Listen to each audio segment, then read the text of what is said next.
आयः अद्य यजुर्वेदस्य षष्ठोऽध्यायस्य एकोनविंशति मंत्रस्य स्वाध्यायः भविष्यति। तत्र स्वाध्यायमान मंत्रस्य ओम घृतपावानः पिबत इति एतानि प्रथमानि पदानि सन्ति। ओम घृतपावानः पिबतः वसा पावानः पितवा पिबन्तान्तरिक्षस्य हविरसि स्वाहा दिशः प्रदिशः आदिशो विदिशः उदिशः दिग्भ्यः स्वाहा। ऋषि दीर्घतमा देवता विश्वदेवता छन्दः ब्राह्मी अनुष्टुप स्वरः गान्धारः।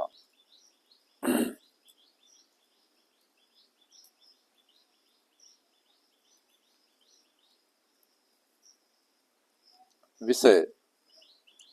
फिर युद्ध कर्म में क्या होना चाहिए यह इस मंत्र में बतलाया गया है। पदार्थ हे घृतपावानः जल के पीने वाले वीर पुरुषों तुम घृतम अमृतात्मक जल को पीवत पियो। हे वसापावानः नीति के पालने वाले वीरों तुम वसाम जो वीर रस की वाणी अर्थात शत्रुओं को स्तंभन करने वाली है उसको पीवतः पियो। हे सेनाध्यक्ष चक्रव्यूह आदि सेनारचक प्रत्येक वीर को तू जिससे अंतरिक्षस्य आकाश की हवि रुकावट अर्थात युद्ध में बहुतों के बीच शत्रुओं को घेरना असी है उस स्वाहा शोभन वाणी से जो दिशः पूर्व पश्चिम उत्तर दक्षिण प्रदिशः आग्नेय नैऋत्य वायव्य और ईशान्य उपदिशा आदिशः सामने आमने सामने मुहाने की दिशा विदिशः पीछे की दिशा और उद्दिशः जिस और शत्रु लक्षित हो वे दिशा हैं उन सब दिग्भ्य दिशाओं से यथायोग्य वीरों को बांट के शत्रुओं को जीतो। भावार्थ सेनाध्यक्षों को उचित है कि अपनी अपनी सेना के वीरों को अत्यंत पुष्ट कर युद्ध के समय चक्रव्यूह सेनव्यूह तथा शकट व्यूह आदि रचनादि युद्ध कर्मों से सब दिशाओं में अपनी सेनाओं के भागों को स्थापन कर सब प्रकार के शत्रुओं को घेर घार जीत कर न्याय से प्रजा पालन करे। तो आजिर मंत्र मध्य बहुत सुंदर परमपिता परमात्मा वेदवाणी माध्यम रे युद्ध करवा समय रे निजर शत्रु को आमे केमती जीतिबा तार उपदेश एठी देइचंती। तो जी युद्ध करे अथवा कराइबा वाला सेनाध्यक्ष जी थाए तांकर विषय एठी आसीसी जे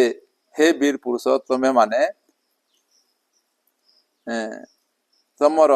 नीति द्वारा नियम द्वारा शास्त्र ज्ञान द्वारा आओ कही एटी जो वीर रस की वाणी अर्थात शत्रुओं को स्तंभन करने वाली है जो वीर पुरुष थांती जो सेनाध्यक्ष थांती जी सेना को कमांडिंग करती से मानकर पाखरे पावर सेमती गुण तांकर पाखरे से भलिया कहिबार शैली थिबार अछि। जो वीर पुरुष माने थिबे सेना माने सैनिक माने थिबे तांको जदि भल प्रोत्साहन जदि न करा जिवो निज सामना शत्रु सामने बहुत लोक माने भयभीत हो जाती तो से समय पछघुंचा हो जाए तो से समय निजर राष्ट्र पाई देश पाई समाज पाई और निजर प्रजा मान को सुखी रखा न्याय रे नीति रे आदर्श रे तांको केमती प्रेरणा दिया जीवो जा द्वारा तांकर वाणी रे प्रभावित होकर युद्ध करबा पाई से माने आगो को उद्यत हेबे प्रस्तुत हेबे अन्यथा भयभीत होकर पछको जदि घुंची गले कोन हेबो हारिबे कि नहीं। तेणु एठी आजिर मंत्र कह ବାଣୀ ରୂପୀ ସାଧନା ଦ୍ୱାରା ଭଲ କଥା କହିକିରି ନିଜର ସୈନିକମାନଙ୍କୁ ଉତ୍ସାହିତ କରିବେ ଏବଂ ନିଜର ଯୋଉ ଶତ୍ରୁମାନେ ଅଛନ୍ତି ବୀରମାନେ ଅଛନ୍ତି ଚତୁର୍ଦିଗରେ ପୂର୍ବ ପଶ୍ଚିମ ଉତ୍ତର ଦକ୍ଷିଣ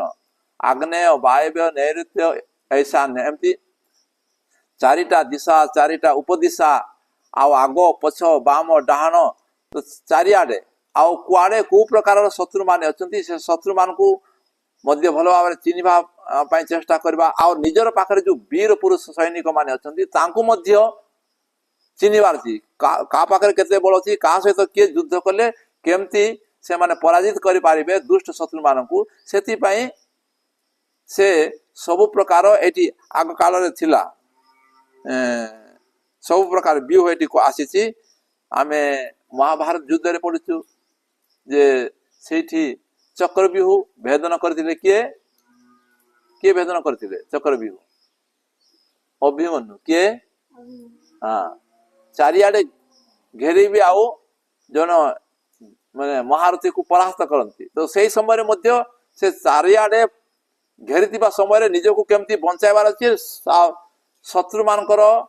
ମାନେ ଯୋଉ ଦଳକୁ କେମିତି ଛିନ୍ନ ଭିନ୍ନ କରି ସେଠି ବାହାର କରିବାର ଅଛି ତାଙ୍କୁ ବି ମାରିବାର ଅଛି ଆଉ ନିଜେ ବି ବାହାରିବାର ଅଛି ତ ସେଇ ସବୁ ଚକ୍ରବ୍ୟୁହ ସେନ ବ୍ୟୁହ ଶକଟ ବ୍ୟୁହ ଇତ୍ୟାଦି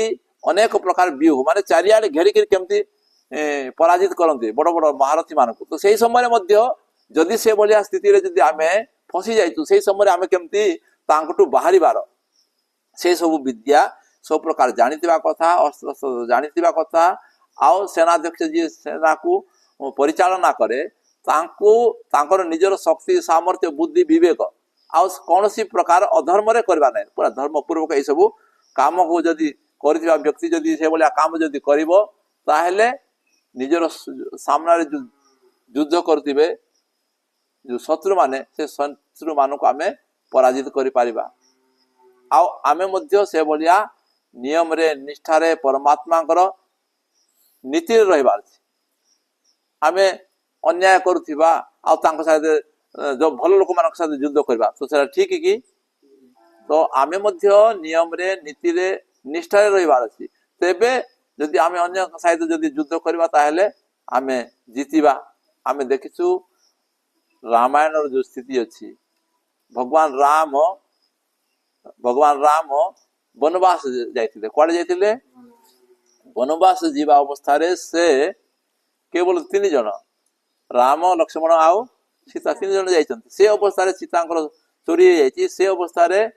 ଜଙ୍ଗଲରେ ଯୋଉମାନେ ଭିଲ ମାନେ ଥିଲେ ଯୋଉମାନେ ବନବାସୀ ଲୋକମାନେ ଥିଲେ ସେମାନଙ୍କୁ ଏକତ୍ରିତ କରିକିରି ପୁଣି ସେ ନିଜର ରାଜ୍ୟରୁ ବାହାରେ ହେଇଯାଇଛନ୍ତି ସେ ଅବସ୍ଥାରେ ସେଇ ସମୟରେ ଜଣେ ଧାର୍ମିକ ବିଦ୍ୱାନ ଆଉ ବୀର ପୁରୁଷ ଆଉ ଜଣେ ପ୍ରତାପୀ ଯାହା ପାଖରେ ଅନେକ ପ୍ରକାର ଅସ୍ତ୍ର ଶସ୍ତ୍ର ଅଛି ଆଉ ବହୁତ ବଡ ବୀର ସେଇ ସମୟରେ କହନ୍ତି ରାବଣର ଯଦି କିଏ ଯଦି ନା ଶୁଣି ଗଲା ବୋଲେ ଭୟଭୀତ କରୁଥିଲେ ସେ ଭଳିଆ ପ୍ରତାପୀ ରାଜା ରାବଣ ସହିତ ଜଣେ ସାମାନ୍ୟ ଧାର୍ମିକ ବ୍ୟକ୍ତି ସେ ଲୋକମାନଙ୍କର ସହିତ ଯଦି ଯୁଦ୍ଧ କରିବ ବୋଲେ କେମିତି ତାକୁ ବୁଦ୍ଧିର ଆବଶ୍ୟକତା ପଡିନଥିବ ଆଉ ସେ ମାନେ ପୁରା ନିଜର ନିଜର ଯୋଉ ମାନେ ଅଯୋଧ୍ୟାବାସୀ ଜାଣିବା ନାହାନ୍ତି କଣ ହେଇଛି କଣ ନାହିଁ ସେ ସମୟରେ ଜାଣିନାହାନ୍ତି ତ ସେଇ ସମୟରେ ମଧ୍ୟ ସେ ଯିଏ ଧାର୍ମିକ ବିଦ୍ୱାନ ପୁରୁଷ ବୀର ପୁରୁଷ କିଛି ଲୋକମାନଙ୍କୁ ଭଲ ଲୋକମାନଙ୍କୁ ନେଇକିରି ଯେତେବେଳେ ଯୁଦ୍ଧ କଲେ ରାବଣ ସହିତ ସେତେବେଳେ କିଏ ଜିତିଲା ରାମ ଜିତିଲେ କି ନାହିଁ ତ ସେ ଭଳିଆ ଯଦି ନୀତି ନିପୁଣ ବ୍ୟକ୍ତି ଯଦି ଥିବ ବିଦ୍ୱାନ ଧାର୍ମିକ ପୁରୁଷ ଯଦି ଥିବ ଆଉ ଯିଏ ବେଦ ଶାସ୍ତ୍ର ଉପନିଷଦ ଯଦି ପଢିଥିବ ଆଉ ସେ ଅନୁସାରେ ଯଦି ଚଳୁଥିବ ଆଉ ଲୋକମାନଙ୍କୁ ଭଲ ଭାବରେ ପ୍ରଜା ମାନଙ୍କୁ ସୁଖୀ ରଖୁଥିବ ସେ ଭଳିଆ ଯଦି ରାଜା ହେଇଥିବ ସେ ଭଳିଆ ଯଦି লিডরশিপ କରୁଥିବ ତାହେଲେ ସେ ଯୁଦ୍ଧ ଯଦି କରିବ ଆଉ ପ୍ରେରିତ କରିବ ନିଜ ସୈନିକ ମାନଙ୍କୁ ଆଉ ଭଲ ମାର୍ଗ ଯଦି ଦେଖାଇବ ଭଲ ଉପଦେଶ ଯଦି କରିବ ତାହେଲେ ଯୋଉମାନେ ଯୁଦ୍ଧ କରନ୍ତି ସେ ଯୁଦ୍ଧ କରିବା वाले ଯୋଉ ସୈନିକ ମାନେ ଥାନ୍ତି ସେମାନେ ଉତ୍ସାହିତ ହୁଅନ୍ତି ଆଉ ଉତ୍ସାହିତ ହେଇକିରି ଯେତେବେଳେ ସାମ୍ନା वाला ଶତ୍ରୁ ଆସନ୍ତି ତାଙ୍କୁ ମଧ୍ୟ ସେତେବେଳେ ସେ ଭୟଭୀତ କରନ୍ତି ନାହିଁ ସେ ସମୟରେ ବରଂ ମୁଁ ବଳିଦାନ ହେବି କିନ୍ତୁ ସାମ୍ନା वाला କୁ ମୁଁ ପରାଜିତ କରିବି ଏଇ ଭାବନାର ସହିତ ଯେତେବେଳେ ଯୁଦ୍ଧ କରନ୍ତି ତାହେଲେ ସେମାନେ ଜିତନ୍ତି ତେଣୁ ଆଜିର ମନ୍ତ୍ରରେ ମଧ୍ୟ ପୂର୍ବ ପ୍ରସଙ୍ଗରେ ଅନେକ ମନ୍ତ୍ର ଆସୁଛି ଯେ ଏଇଟା ଛୋଟ ବେଳ ଆସିଥିଲା ପୂର୍ବ ମନ୍ତ୍ର ମାନଙ୍କ ମାଧ୍ୟମରେ ମାନେ ପୂର୍ବ ମନ୍ତ୍ର ମାନଙ୍କରେ ଯେ ଛୋଟ ଅବସ୍ଥାରେ ଯେତେବେଳେ ବାଳକ ମାନେ ବ୍ରହ୍ମଚାରୀ ଅବସ୍ଥା ଥିବେ ବାଳିକା ମାନେ ବ୍ରହ୍ମଚାରୀ ଅବସ୍ଥା ଥିବେ ସେଇ ସମୟରେ ତାଙ୍କୁ ଆଦର୍ଶ ଜ୍ଞାନ ଦେଇକରି ସେମାନଙ୍କୁ ଆଗକୁ ବଢାଇବା କଥା। ତ ସେଇଭଳିଆ ଆଜିର ଏଇ ମନ୍ତ୍ରରେ ମଧ୍ୟ ବଡ ହେଇ ସାରିଲା ପରେ ସେମାନେ ରାଷ୍ଟ୍ର ପାଇଁ କେମିତି ନିଜର ବଳିଦାନ ହେବା ପାଇଁ ରାଷ୍ଟ୍ର ପାଇଁ ବଳିଦାନ ହେବା ପାଇଁ ଆଉ ଶତ୍ରୁ ମାନଙ୍କୁ ପରାଜିତ କରିକିରି ଯୋଉମାନେ ଦୁଷ୍ଟ ଲୋକମାନେ ଥାଆନ୍ତି ତାଙ୍କୁ ନ ମାରିଲେ ସେମାନେ ସୁଧରିବେନି। ତ ଦୁଷ୍ଟ ମାନଙ୍କୁ ମାରିବାର ଅଛି ଆଉ ଭଲ ଲୋକମାନଙ୍କୁ କଣ କରିବାର ଅଛି ସମ୍ମାନ କରିବାର ଅଛି ତାଙ୍କୁ ଠିକ ରଖିବାର ଅଛି ଆଉ ପ୍ରଜା ମାନଙ୍କୁ ଠିକ ପାଳନ କରିବାର ଅଛି। ତ ରାଜାଙ୍କର କଣ କର୍ତ୍ତବ୍ୟ ଅଛି ସୈନିକ ମାନଙ୍କୁ କେମିତି ମାର୍ଗଦର୍ଶନ କରିବେ ସେନାଧ୍ୟକ୍ଷ ଏଇ ବିଷୟରେ ଆଜିର ଏହି ମନ୍ତ୍ର କୁହାଯାଇଛି। ଇତିୟମ୍ ଶାନ୍ତି ଇତିୟମ୍ ଶମ୍।